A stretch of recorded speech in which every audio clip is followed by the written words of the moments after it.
And we are live. Good morning, ladies and gentlemen. Let's get the day started. Rafael dos Anjos versus Colby Covington. Possibly a great fight. I'm not that much of a fan of Colby Covington. Talent wise, I think he's nearly there. His striking isn't wow. His wrestling isn't that wow. Rafael dos Anjos was probably going to be his hardest fight to date, despite the fact that he beat Damian Maya.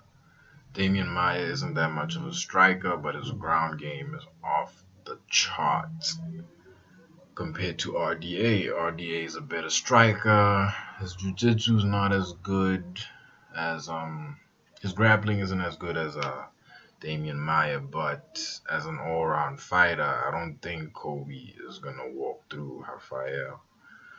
But to more important things, Kobe's behavior clearly is helping him out in terms of getting his name out there, getting him the fights that he wants. I mean, before he had his little beef with Fabricio Verdum, I didn't even know who this guy was.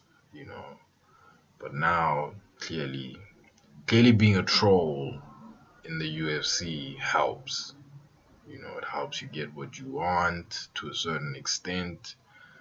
I just find it strange that the troll in the UFC is the one always, well, not always, but the one who went crying to the cops when somebody actually put their hands on them. Mind you, these are fighters, so For very a strange. Japanese card. Who did you say? Pride rules. Paid rules. Pride rules. Pride. Triple G and Canelo. Pride Recently, rules. I You're killing me saw, over there, Braveheart. Stephen A. Smith on keep forgetting the name of that show, but he was talking about USADA or WADA interrupting this fight and suspending Canelo's boxing license because of his positive drug test.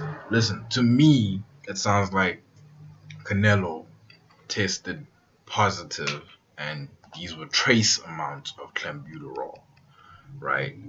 It isn't necessarily a performance enhancing drug, but it helps you lose weight.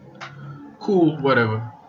I don't understand why the suspensions for these kinds of transgressions aren't specific to the amount you tested positive.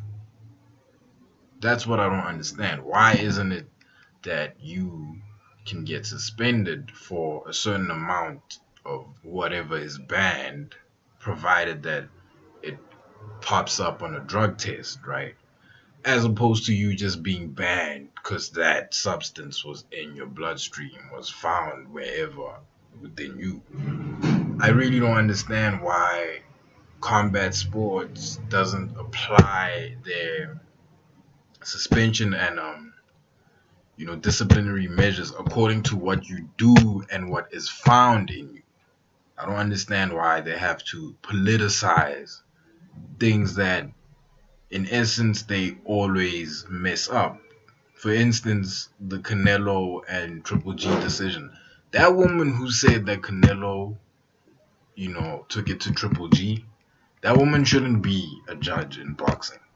She said the same thing about Mayweather and Canelo. She shouldn't be a judge in boxing. Clearly, she is extremely biased to whoever is Mexican. Yet, you guys are going to suspend Canelo for testing for trace amounts of clenbuterol.